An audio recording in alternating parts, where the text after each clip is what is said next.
हरिः ॐ स्वस्ति श्रीगणेशाय नमः। ॐ नमो भगवते वासुदेवाय। ॐ श्रीदेव्यै नमः।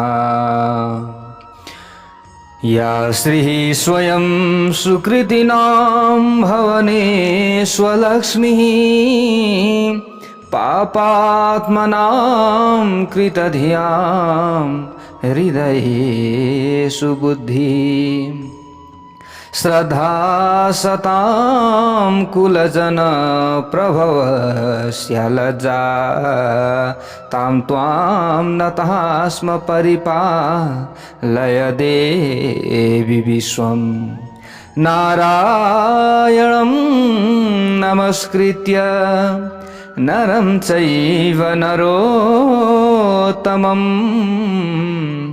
देवीं सरस्वतीं व्यासं ततो जयमुदीरयेत्। जय श्री हरि, जय श्री राधे। यतिखेर हजुरहरू श्रीमद्देवी भागवत महापुराण कथा श्रवण गर्दै हुनुहुन्छ। प्यारो भक्त भागवतहरू, श्रीमद्देवी भागवत महापुराण कथा श्रवण गरिरहँदा पक्कै पनि उनै भगवतीको हामीलाई आशीर्वाद त मिल्छ।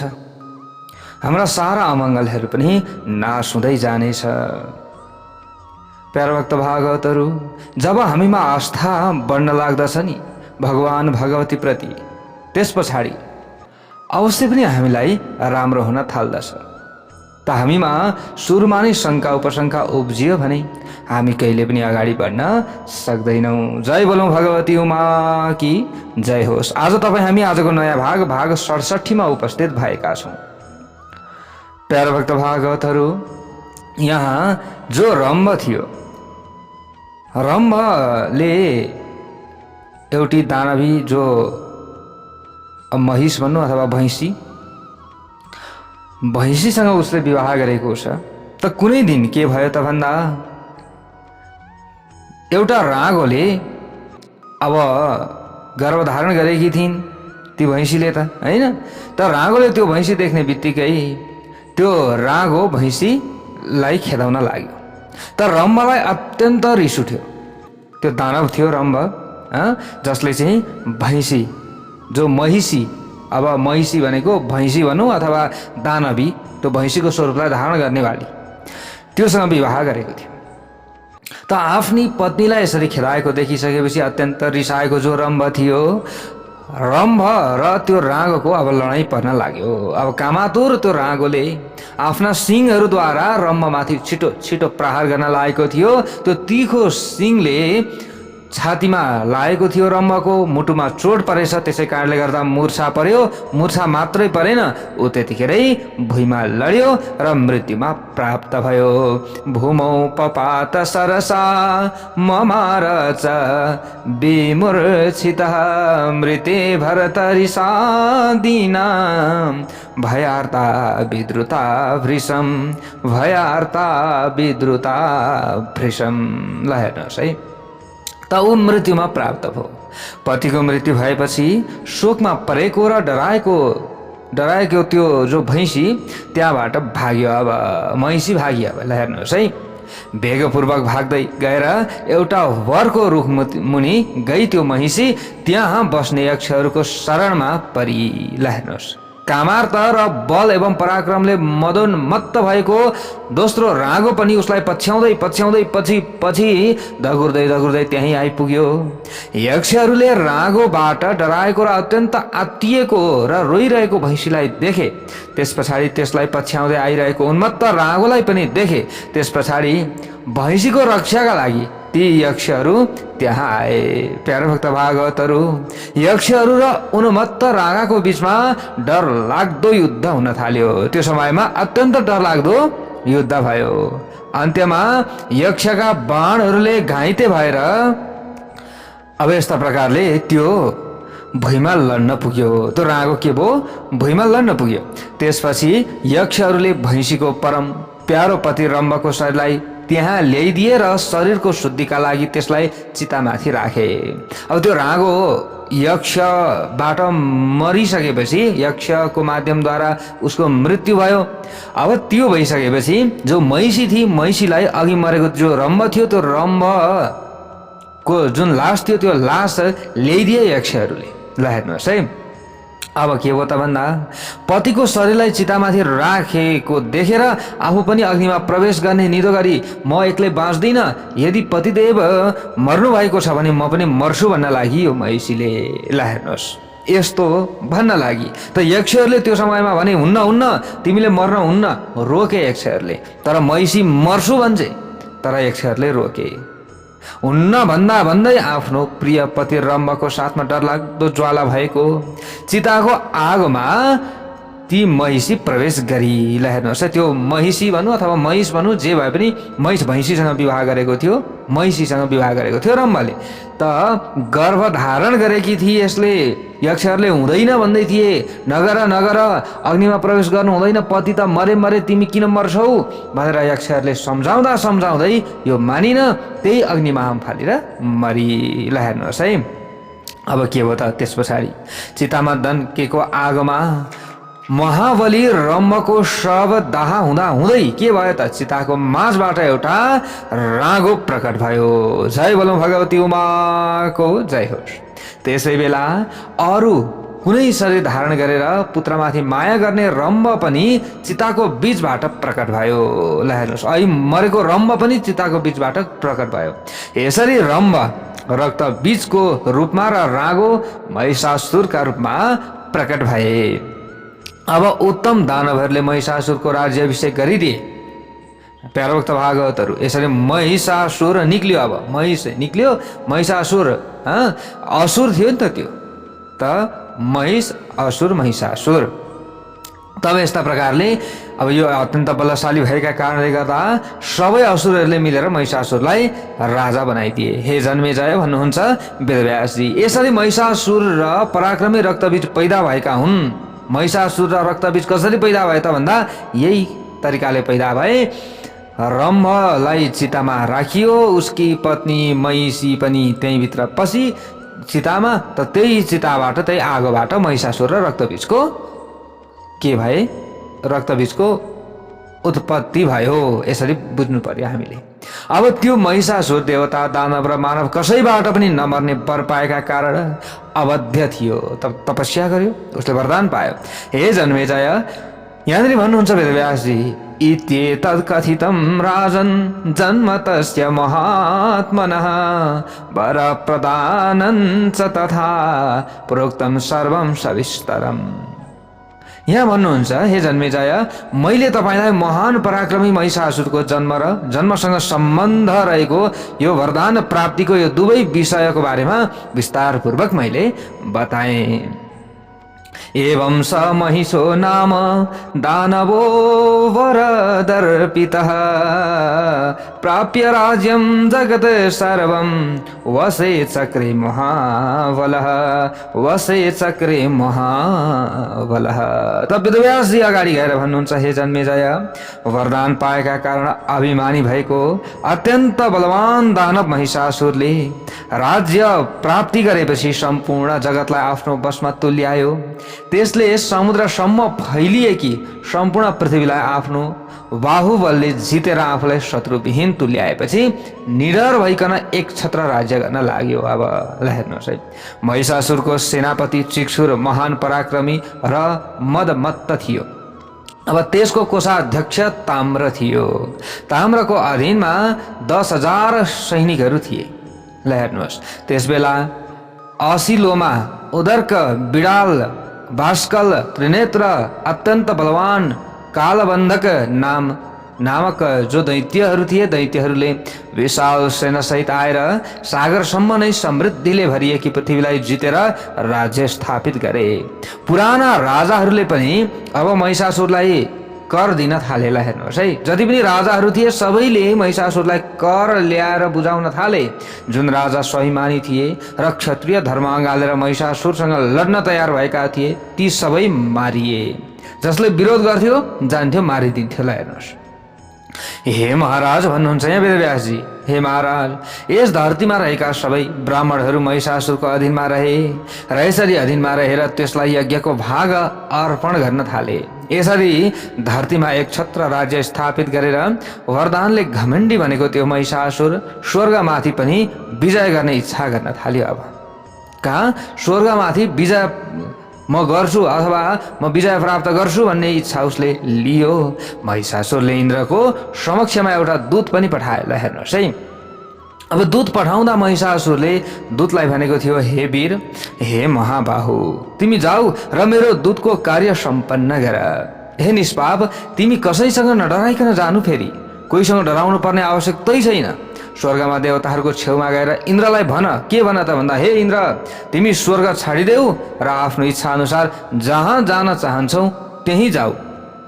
यदि स्वर्ग छाड्दैनौ र तिमी जहाँ जान चाहन्छौ त्यहाँ नगइकन अटेरी भएर बस्दछौ भने हे इन्द्र, तिमीले महिषासुरको अब कि सेवा गर्नु पर्दछ, कि सेवा गर्नका लागि सेवक बनेर आऊ, होइन भने ठाउँ छोड।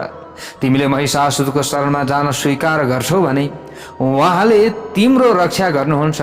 त्यसैले हे इन्द्र, तिमी महिषासुरको शरणमा जाऊ। हे इन्द्र, तिमीले यो कुरा मान्दैनौ भने उहाँसँग युद्ध गर्न आफ्नो वज्र उठाऊ, कि वज्र उठाउनु पर्यो युद्ध गर्नका लागि, कि सेवक बन्नु पर्यो, होइन भने ठाउँ छोडेर भाग्नु पर्यो। यो तीनटा अप्सन छ, के गर्छौ? आफ्ना पूर्वज दानवहरूले तिमीलाई पटक पटक हराएका हुन्, त्यसैले तिमी कतिको पुरुषार्थी छौ भन्ने कुरा हामी जान्दछौँ। अहिल्याको साथमा व्यभिचार गर्ने देवताका अधिपति हे इन्द्र, म तिम्रो बललाई राम्ररी जान्दछु। तिमीले मसँग युद्ध गर्न चाहन्नौ भने आफूले रोजेको ठाउँमा तिमी जाऊ। तच्छ्रुत्वा वचनं तस्य शक्र क्रोध समन्वितः उवाच तं नृपश्रेष्ठ स्मितपूर्वं वचस्तदा। वेदव्यासजी भन्नुहुन्छ, हे जन्मेजय, महिषासुरका दूतको कुरा सुनेर इन्द्र अत्यन्त रिसाए र उनले मुस्कुराउँदै भने त्यो समयमा, ल हेर्नुहोस्, रिसाए पनि रिस देखाएर होइन, हाँसेर मिठो स्वरले भन्न लागे, हे मूर्ख, म यो कुरा जान्न सकिरहेको छैन कि किन तिमी यतिका अभिमानले मदमा डुबिरहेका छौ भन्ने कुरा मैले यो बुझ्न सकेको छैन। मैले तिम्रा राजा महिषासुरको घमण्ड रूपी रोगलाई अवश्य चिर फार गर्नेछु, त्यो रोगलाई म अपरेसन गरिदिनेछु, किन चिन्ता गर्ने? चिरफारको मतलब, ल हेर्नुहोस् है, त्यसपछि म त्यो रोगलाई जरैदेखि निर्मूल गर्नेछु। हे दूत, अब तिमी जाऊ, उसले भनेको कुरा मैले सुने, अब मेरो कुरा गएर महिषासुरसँग मैले भनेको कुरा बताऊ। ल अब इन्द्रले भने, शिष्टजनहरूले दूतको वध गर्दैनन्, त्यसैले मैले उसले पठाएको दूतको वध गर्दिनँ। मैले यो सुने, मैले पचाएँ, त्यसैले मैले तिमीलाई छाडिदिएको छु। तिमीले महिषासुरका लागि मैले दिएको सन्देश गएर सुनाऊ। त्यो सन्देश यस प्रकार रहेको छ, हे महिषी पुत्र, तिम्रो मनमा मसँग युद्ध गर्ने इच्छा छ भने तिमी छिटै जाऊ। हे महिषासुर, तिमी त घाँस खाने जड स्वभावका जीव हौ, म तिम्रो बल जान्दछु। मैले तिम्रा सिङहरू भाँचेर तिनैवटा एउटा बलियो के बनाउने छु। जो सिङ छ, अब सिङ, अब दुईटा सिङ छ, त्यो सिङ भाँच्ने छु र सिङ भाँचेर, त्यो दुईवटा सिङ भाँचेर म के बनाउने छु? धनुष बनाउने छु, बाण पनि बनाउने छु अथवा धनुष बनाउने छु र तिनैबाट तिमीलाई म सिद्ध्याउने छु। तिमीलाई किन घमण्ड छ भन्ने कुरा पनि मैले बुझेको छु। तिमीलाई आफ्ना सिङमाथि घमण्ड छैन, त्यो सिङ त म फुत्तै उखालिदिन्छु। त्यसैले मैले तिम्रा दुवै सिङ काटेर तिम्रो बलको अभिमानलाई समाप्त गरिदिनेछु। हे अधम महिषासुर, जुन सिङलाई लिएर तिमी अत्यन्त घमण्ड गरिरहेका छौ र आफूलाई जे पनि गर्न सक्छु भनिरहेका छौ, त्यो कुरा होइन, यो कुरा हुँदै होइन। तिमी ती सिङबाट प्रहार गर्न चाहिँ सिपालु छौ। त्यो सिङबाट प्रहार गर्छु, म सिपालु छु भनेर यसमा विचार गरिरहेका होलाउ, तर युद्ध गर्न भने तिमी सिपालु छैनौ। त्यही सिङको प्रहार गरेर मार्ने तिम्रो इच्छा होला, तर त्यो सिङ त भाँचिनेछ, म काटिदिनेछु, त युद्ध गरेर देखाऊ। ल हेर्नुहोस् है, अब इन्द्रले पनि यसरी ती दूतलाई प्रत्युत्तर यसरी पठाइदिए। इत्युक्तोऽसौ सुरेन्द्रेण सदूतस्त्वरितो गतः जगाम महिषं प्रणम्य प्रत्युवाचः प्रणम्य प्रत्युवाचः। हे जनमेजय, देवराज इन्द्रले महिषासुरका प्रति यस्तो सन्देश सुनाए। त्यो सुनेर तत्कालै महिषासुरको दूत त्यहाँबाट प्रस्थान गर्यो। त्यो दूत बलले उन्मत्त भएको महिषासुरको नजिकमा गयो र प्रणाम गरेपछि सन्देश सुनाउन लाग्यो।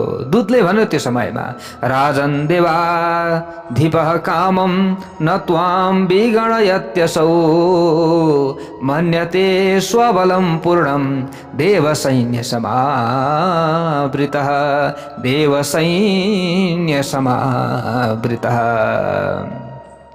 ल हेर्नुहोस् प्यारा भक्त भागवतहरू, त हे राजन, हे महिषासुर, दूतले सुनाउन लाग्यो नि इन्द्रले भनेको कुरा। त्यो देवराज इन्द्रले हजुरलाई कति पनि गनेको छैन, गन्दै गनेको छैन। त्यसले के गर्न सक्दछ र भन्ने लागेको छ। देवसेना भएका कारण त्यसले आफूलाई पूर्ण बलवान एवं सुरक्षित सम्झिरहेको छ। त्यो मूर्खले हजुरका प्रति कस्तो सन्देश दियो हजुर सुन्न चाहनुहुन्छ? कस्तो सन्देश पठाएको छ उसले? त्यो कुरा नबताइकन हजुरसँग अरू कुरा कि मैले के गरौँ? म त्यो कुरा बताउँछु। सेवकले आफ्ना स्वामीका समक्षमा सत्य र प्यारो वचन बोल्नु पर्दछ। कल्याण चाहने सेवकले जहिले पनि आफ्नो स्वामीका सामु सत्य र प्यारो वचन बोल्नु पर्दछ, त्यो कुरा थाहा छ। तर उसले पठाएको यो सन्देश सत्य प्यारो छैन। हे महाराज, यो नीति नै संसारमा पहिलेदेखि कल्याणकारी नीति हो। आफ्ना स्वामीका अगाडि राम्रो बोल्नु पर्दछ भन्ने नीति यसरी बताएका छन् विद्वानहरूले। हजुरलाई केवल प्यारो लाग्ने कुरा मात्र गरौँ भने हजुरको कार्य सिद्ध हुने छैन। फेरि साथै आफ्नो कल्याण चाहने सेवकले आफ्ना स्वामीका सामु कठोर कुरा पनि भन्न हुँदैन। हे नाथ, शत्रुका मुखबाट जसरी विष भमन गरिन्छ त्यसरी सेवकले त्यो कुरालाई दोहोर्याउन सक्दैन। हे पृथ्वीपति, इन्द्रले जस्तो कुरा गरेको छ त्यो जस्ताको तस्तै सुनाउन पनि मेरो जिब्रो समर्थ छैन। ल हेर्नुहोस् है, त यो दूतले आएर यसरी भन्न लाग्यो, तश्रुत्वा वचनं तस्य हेतु गर्भं तृणासनः वृषं कोप परितात्मा बभुव महिषासुरः। दूतको रहस्यमय वचन सुनेर घाँस खाएर जीवन धान्ने महिषासुरको मन पूर्ण रूपमा क्रोधको अधीनमा पर्यो। सबै दैत्यहरूलाई आफ्नो नजिकमा बोलाएर क्रोधले राता आँखा गरिएको महिषासुरले आफ्नो पुच्छरलाई पिठ्यौमाथि राखी पिसाब छोड्दै भन्न लाग्यो। अब ल हेर्नुहोस् है प्यारा भक्त भागवतहरू, हे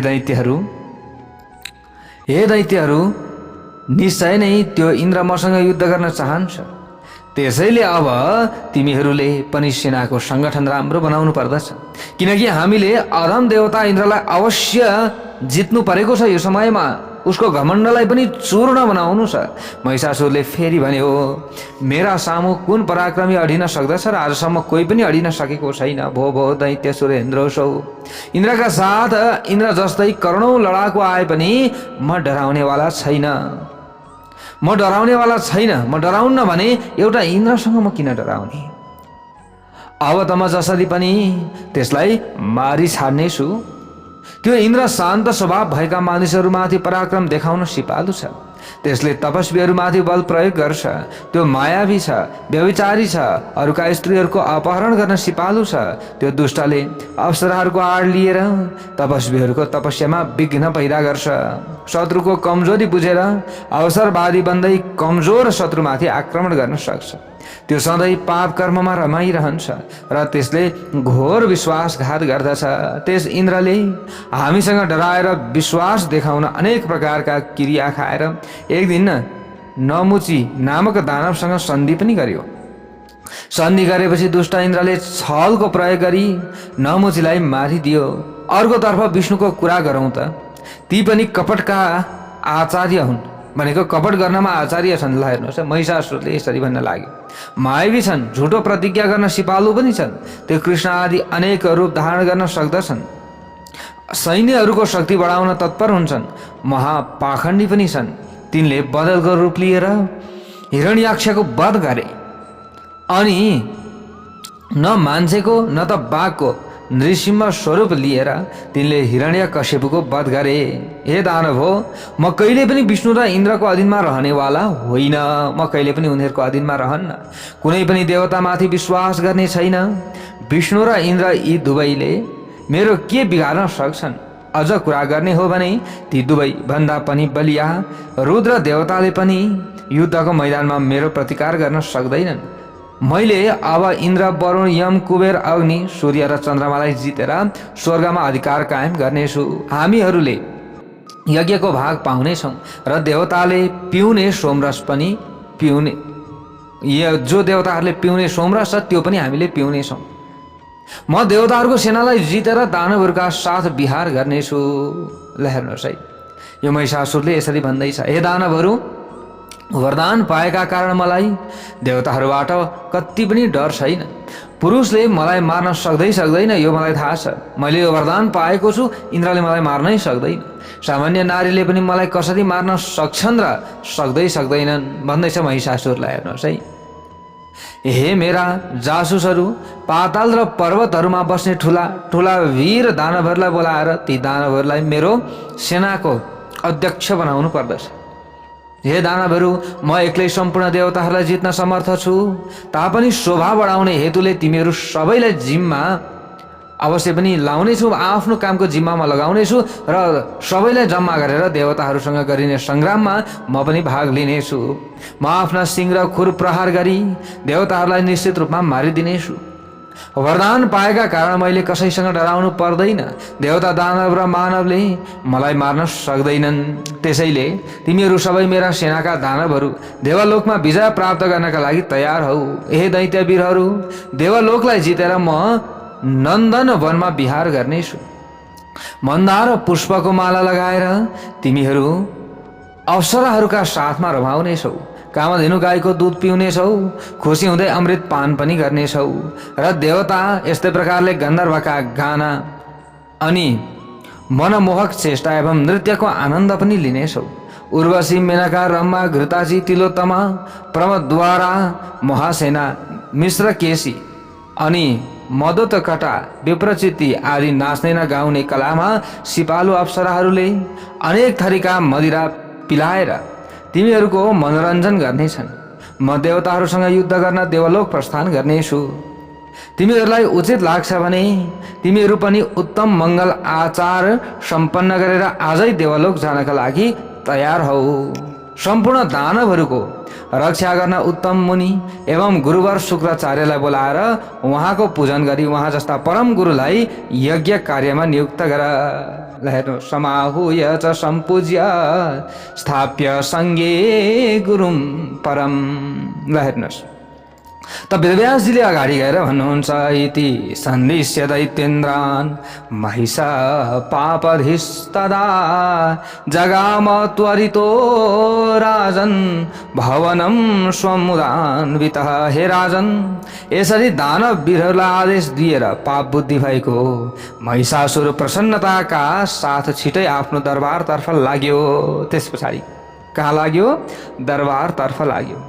त यहाँ अगाडि गएर वेदव्यासजी भन्नुहुन्छ, गते दूते सुरेन्द्रोपि समाहूय सुरानथ यमवायुधनाध्यक्ष वरुणानिद मुचिवान्। हे जनमेजय, दूत फर्केर गएपछि इन्द्रले पनि यम, वायु, कुबेर र वरुण आदि देवताहरूलाई बोलाएर महिषासुरले सन्देश पठाएको कुरा बताए। उनले भने, रम्भको छोरो महाबली दैत्यराज महिषासुर अहिले वरदानको अभिमानले गर्दा मदोन्मत्त भएको छ। त्यो दानव सयौं प्रकारका इन्द्रजाल रचाउन पारङ्गत पनि छ। हे देवताहरू, स्वर्गको प्राप्ति गर्न चाहने लोभी महिषासुरले पठाइएको दूत आज यहाँ आएको थियो। त्यसले मसँग यसरी कुरा गर्यो, हे इन्द्र, तिमीले तत्कालै देवलोक छाडिदेऊ। आफ्नो इच्छा अनुसार जहाँ जान चाहन्छौ त्यहाँ जाऊ, अथवा महिषासुरको दासत्व स्वीकार गर। ल हेर्नुहोस् है प्यारोक्त भागवतहरू, महिषासुर निकै दयालु राजा हुनुहुन्छ। उहाँले तिम्रा निमित्त कुनै जीविकाको व्यवस्था मिलाइदिनु हुनेछ। नम्र भएर सेवा गर्ने सेवकहरूमाथि उहाँ कहिले पनि रिसाउनुहुन्न। हे इन्द्र, यो महिषासुरको सन्देश हो। तिमीलाई स्वीकार छैन भने युद्धका लागि सेना सङ्गठन गर। म धरतीमा पुग्न साथ दैत्यका राजा महिषासुर देवलोकमाथि आक्रमण गर्न छिटै आइपुग्नु हुनेछ। यसरी सन्देश दिएर दुष्टात्मा दानव महिषासुरको दूत यहाँबाट गएको छ। हे श्रेष्ठ देवतागण, हे देवतागण हो, अब तयारीमा रहनु पर्दछ हामी पनि, किनभने कतिखेर शत्रुले आक्रमण गर्ने हो त्यो थाहै हुन्न। अब के गर्नुपर्दछ भन्ने कुरामा तपाईँहरूले पनि विचार गर्नुहोस्। ल सम्पूर्ण देवगणहरूलाई भेला गराएर इन्द्रले भन्न लागे, हे देवगण, आफू जति शक्तिशाली भए पनि अत्यन्त कमजोर शत्रुको पनि अपेक्षा कहिले पनि गर्नु हुँदैन। यदि हामीसँग शत्रुता साध्न आउँदछ कोही भने उसमा पनि केही न केही शक्ति त छ। आफ्नो बलको अभिमान गर्ने बलवान सधैँ उद्योग गर्ने शत्रुलाई विशेष रूपमा नै ख्याल गर्नुपर्दछ, कति पनि उपेक्षा गर्नु हुँदैन। त्यसैले हामीहरूले बल र विवेकको प्रयोग गरी पुरुषार्थ गर्नै पर्ने भयो। जय र पराजय भन्ने कुरा दैवको अधीनमा हुने गर्दछ। अहिलेको परिस्थितिमा महिषासुरसँग सन्धि गर्ने कुनै सम्भावना छैन, किनकि नीच शत्रुका साथ गरिएको सन्धि व्यर्थ हुन्छ। त्यसैले धेरै विचार गरेर सन्धि गर्दा सज्जनहरूका साथमा मात्र गर्नुपर्दछ, अरूका साथमा गर्नु हुँदैन। यसबेला महिषासुरमाथि अकस्मात आक्रमण गर्नु पनि उचित हुँदैन। यसैले सर्वप्रथम आफूले बताएको ठाउँमा छिटो जान सक्ने र गुप्त स्थलहरूमा पनि आफ्नो चतुरताले गर्दा सजिलै घुस्न सक्ने सिपालु जासुसहरू हामीले महिषासुरको राज्यमा पठाउनु पर्दछ। जुन हाम्रा जासुसहरू प्राय बुझ्न समर्थ छन् त्यस्ता खालका जासुसहरूलाई पठाउनु पर्दछ, जसले कसैसँग पनि भावनामा आएर प्रेम गर्दैनन्। नत्र प्रेम गरिदिए शत्रुसँग गएर मिलिदिए भने त फेरि सक्यो। त्यसैले उतापट्टि नमिल्ने खालका त्यस्ता जासुसहरूको तयारी गर्नुपर्दछ, जसमा कुनै किसिमको लोभ छैन र जुन सत्यवादी पनि छन् तिनलाई नै हामीले प्रयोग गर्नुपर्दछ। शत्रु सेनाको गतिविधि, उनीहरूको युद्धका लागि प्रस्थान गर्ने समय र तिनीहरूको सेनाको उचित सङ्ख्या र शत्रु पक्षमा रहेका वीरहरूको यथार्थ जानकारी लिएर हाम्रा जासुसहरू छिटै फर्केर आउनुपर्दछ।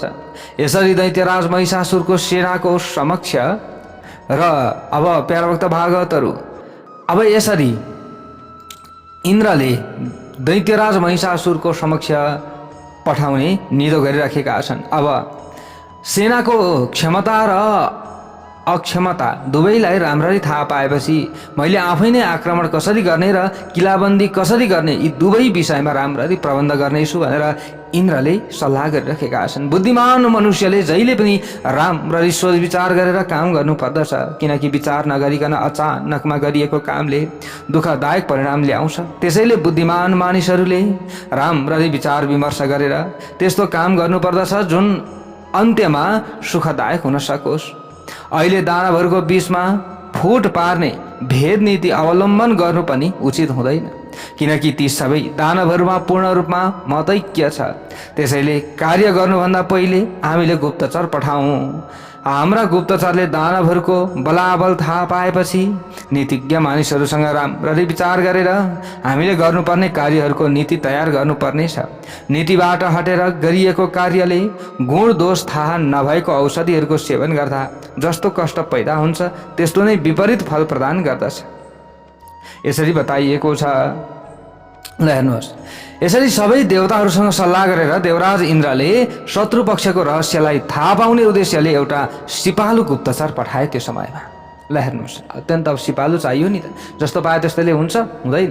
त्यस गुप्तचरले छिटै त्यहाँ गएर शत्रु पक्षको सेनाको जो सेना आदिको क्षमता कस्तो थियो अथवा अक्षमता कस्तो थियो छ यसको विषयमा राम्ररी जानकारी प्राप्त गरेर देवराज इन्द्रको नजिकमा आए र त्यहाँ प्राप्त गरेको जानकारी इन्द्रलाई जस्ताको तस्तै बताए।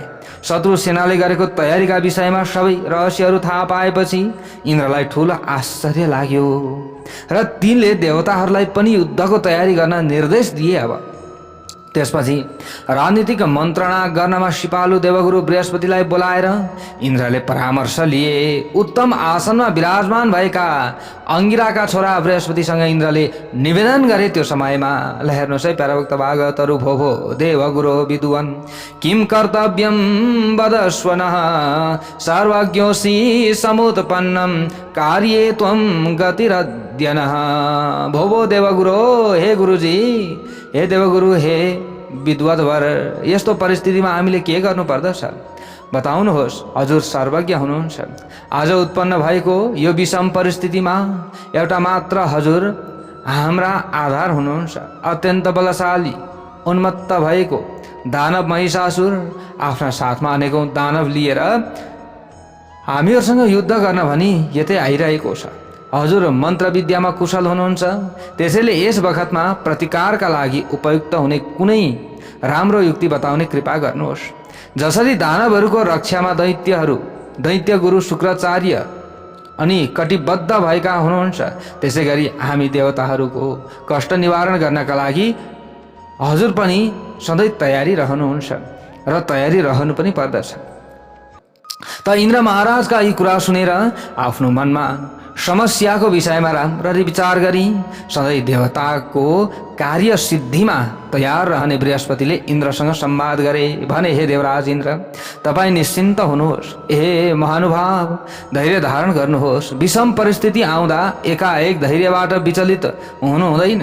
हे देवताका राजा, जय र पराजय यी दुवै कुरा दैवको अधीनमा हुन्छन्। त्यसैले बुद्धिमान प्राणीले सधैँ धैर्य धारण गर्ने कुरामा आफ्नो सत्य सङ्कल्प गर्नुपर्दछ। हे सय यज्ञ गर्ने महाराज देवराज, हुने कुरा भएरै छाड्दछ भन्ने जान्दै पनि मनुष्यले आफ्नो शक्ति अनुसार उद्योग गरिरहनु पर्दछ। सबै कुरा दैवको अधीनमा छ भन्ने तथ्य जानेर पनि योग र ध्यानमा लागिरहने मुनिहरू मुक्ति प्राप्त गर्नको लागि निरन्तर उद्योग गरिरहन्छन्। त्यसैले मानिसहरूले आफ्नो सामर्थ्य अनुसार निरन्तर उद्योग गरिरहनु पर्दछ। सुख प्राप्त हुन्छ कि दुःख प्राप्त हुन्छ भनेर चिन्ता लिएर हुन्छ हुँदैन। यो दैवको अधीनमा रहेको छ यो सबै विषय। यस विषयमा किन चिन्ता गर्नु पर्यो?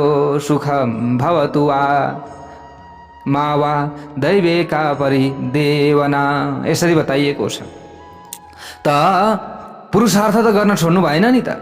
पुरुषार्थै गर्न छोडियो भने त सकियो। पुरुषार्थ नगरिकन नै लाटाको खुट्टो बाटामा परेर सिद्धि प्राप्त हुन सक्दछ भन्ने विश्वास गरी अन्धो र लङ्गडो झैँ अकर्मणीय भएर खुसी खुसी दिन बिताउनु उचित हुँदैन। अकर्मणीय हुनु हुँदैन। आफ्नो कामप्रति चासो दिनुपर्दछ। पुरुषार्थ गरेर पनि सिद्धि पाइँदैन भने त्यसमा पुरुषार्थ गर्ने मानिसको कुनै अपराध हुँदैन। तर पुरुषार्थै गर्दैन भने त्यसमा चाहिँ ऊ अपराधी भन्दछ। ल हेर्नुहोस् है प्यारा भक्त भागवतहरू, किनकि प्रत्येक शरीरधारी दैवको अधीनमा रहेको हुन्छ। दैवको अधीनमा प्रत्येक शरीरधारी रहेका हुन्छन्। कार्यमा सफलता सेनाबाट पाइँदैन, मन्त्रबाट पनि पाइँदैन, मन्त्रणाबाट पनि पाइँदैन, रथबाट पाइँदैन र शस्त्र अस्त्रबाट पनि पाइँदैन। हे देवराज, कार्यमा सफलता र निश्चय नै दैव, जो सफलता छ कार्यमा त्यो सफलता त निश्चय नै दैवको अधीनमा रहेको हुन्छ। संसारमा बलवानले कष्ट पाएको र दुर्बलले सुख पाएको पनि देखिन्छ। कहीँ कहीँ बुद्धिमान भोकै सुतिरहेको हुन्छ भने बुद्धि नभएको मानिसले उत्तम भोज्य पदार्थ भोजन गर्दछ। कहीँ कहीँ साह्रै कातर मानिसले विजय पाउँछ र वीर मानिस हार्दछ। हे इन्द्र महाराज, यो सम्पूर्ण संसार दैवको अधीनमा छ। कहाँ छ? दैवको अधीनमा छ। यसरी विचार गर्दा हामीले चिन्ता गरेर केही हुने कुरा छैन। यस सिद्धान्तमाथि दृढतापूर्वक विश्वास गरेर भाग्यलाई उद्योगसँग जोड्न जान्नु पर्दछ। यदि भाग्यलाई उद्योगसँग जोड्न जानेन भने भाग्य भाग्य भाग्य मात्रै भनेर अगाडि बढ्दछ भने पनि उसलाई केही पनि हुन सक्दैन। र उसले उद्योग उद्योग उद्योग मात्र भनेर अगाडि बढिरहन्छ, भाग्यमै छैन भने उसले कर्म त गरो, ऊ अपराधी त भएन, तर त्यो पूर्ण फल चाहिँ फेरि प्राप्त गर्न सक्दैन। यी कुराहरू बताइएको छ। सुख दे दुःख दे वापी, यहाँ बताइएको छ। सुख र दुःख त परिरहन्छ व्यक्तिलाई। उद्योग गरेपछि सुख प्राप्त हुन्छ अथवा दुःख प्राप्त हुन्छ। यी दुवै विषयमा मनमा चिन्ता लिनु हुँदैन कहिल्यै पनि। आफूलाई दुःख आइपर्दा आफूभन्दा पनि दुखी मानिसलाई हेर्नु पर्दछ। यसरी यहाँ श्रीमद् भागवत महापुराणमा बताइएको छ। दुखे सुखाधिकान पश्येद, सुखे पश्येद सुखाधिकम, यसरी बताइएको छ। आफूलाई दुःख परेको छ नि, आफूलाई चिन्ता परेको छ, ओहो आफूलाई धेरै कष्ट पर्यो भने आफूभन्दा मुनिको व्यक्तिलाई हेर्नु पर्दछ, तुरुन्त त्यो कष्ट शान्त हुन्छ। दुखे दुखाधिकान पश्येद, सुखे पश्येद सुखाधिकम भनेर यसरी बताइएको छ। त आफू सुखी हुँदा आफूभन्दा सुखी मानिसलाई पनि हेर्नु पर्दछ। आफू सुखी हुँदा आफूभन्दा सुखी मानिसलाई पनि हेर्न जान्नु पर्दछ। आफू दुखी हुँदा आफूभन्दा दुखी व्यक्तिलाई पनि हेर्न जान्नु पर्दछ। वास्तवमा हर्ष र शोक भन्ने कुरा आउने जाने गर्दछन्। त्यसैले यिनीसँग जोगिएर आफूलाई तटस्थ राख्नु पर्दछ। जस्तै कि आफूलाई कुनै शत्रुको हातमा सुम्पिँदैन प्यारा भक्त भागवतहरू। जस्तै आफूले कुनै पनि शत्रुका हातमा आफूलाई सुम्पिन्छ त सुम्पिँदैन, त्यो त एकदम कातर व्यक्ति हो। आफूलाई कुनै शत्रुको हातमा सुम्पिँदैन, त्यसै गरी आफूलाई हर्ष र शोकको अधीनमा पार्न हुँदैन। हर्ष र शोकको अधीनमा पार्नु भनेको के हो त भन्दा शत्रुलाई आफू सुम्पिनु हो। हर्ष र शोक भनेको हाम्रो लागि के हुन्? शत्रु हुन्। यही कुरा यहाँनिर बताइयो। दुर्लभम सहन त्वम वै समय सुख दुःखयो। सुख र दुःख त व्यक्तिको जीवनमा आइरहन्छ। एकदम हामीले बुझ्नुपर्ने कुरा यहाँनिर रहेको छ प्यारा भक्त भागवत। कुनै पनि शत्रु छ हाम्रो भने लौ त भनेर आफ्नो जीवन आफू सबै शत्रुलाई कहिले पनि सुम्पिँदैन। त्यसै गरी यहाँनिर जो हर्ष र शोक छ अथवा हर्ष र शोकको अधीनमा कहिले पनि आफू पर्नु हुँदैन। अलिकति आफूलाई खुसी मिल्यो, अलिकति राम्रो भयो भने उछल्ने क्या, माथि माथि उफ्रिने, त्यो काम गर्न हुँदैन। दुःखी भयो भनेर पुरै जतिखेर टेन्सन लिने, जतिखेर मानसिक तनाव लिने गऱ्यो भने पनि व्यक्ति कहिले पनि अगाडि बढ्न सक्दैन। ल हेर्नुहोस्, कसले सम्झाउँदै हुनुहुन्छ इन्द्रलाई? बृहस्पति गुरुले। हेर्नुहोस्, गुरु हुनुहुन्छ भने नि यसरी हामीलाई ज्ञान दिनुहुन्छ। त कोही व्यक्ति डराइरहेका छन्, आत्तिरहेका छन् भने उनीहरूमा साहस बढ्छ, ऊर्जा बढ्छ। त्यसैले त गुरुको आवश्यकता छ प्यारा भक्त भागवतहरू। अब यहाँनिर इन्द्रले गुरुको शरणमा जानुभएको छ नि त। अब देवताहरू अब डराए, दैत्यहरूले अब आक्रमण गर्न आँटेका छन्। हे गुरुजी, के गर्दा बस्न सकिन्छ? कुन तन्त्र मन्त्र प्रयोग गर्ने, कसो गर्ने, ग्रह गोचर कस्तो चलिरहेको छ, युद्धमा जाने कि नजाने, सबै कुरा विचार गर्न पर्यो। अलिकति आँट पनि चाहियो, साहस बल चाहियो। यो कोबाट प्राप्ति हुन्छ भन्दा गुरुबाट। त गुरुले यसरी सम्झाउँदै हुनुहुन्छ। अब यहाँबाट उताको कथा भोलि हामीले श्रवण गर्नेछौँ। जय बोलौँ भगवती उमा की।